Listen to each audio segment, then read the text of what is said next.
মার্চের 2 তারিখে আমার দুটো বুকিং ছিল। একটা ছিল সকাল 8টার সময় আর তারপরেরটাই 10টার সময়।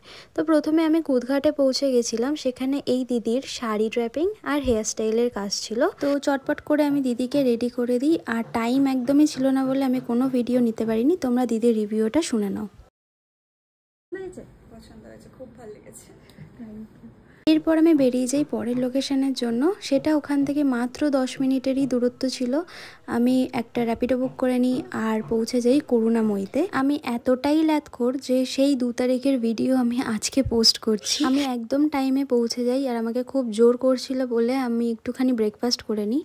আর তারপরেই আমি দিদিকে রেডি করে দিই। দিদি একদম সফট একটা মেকআপ চেয়েছিল, নো মেকআপ লুক যাকে বলা হয়। হেয়ারে বলেছিল কোনো রকমের হিট বা কোনো স্প্রে যেন ইউজ না করি।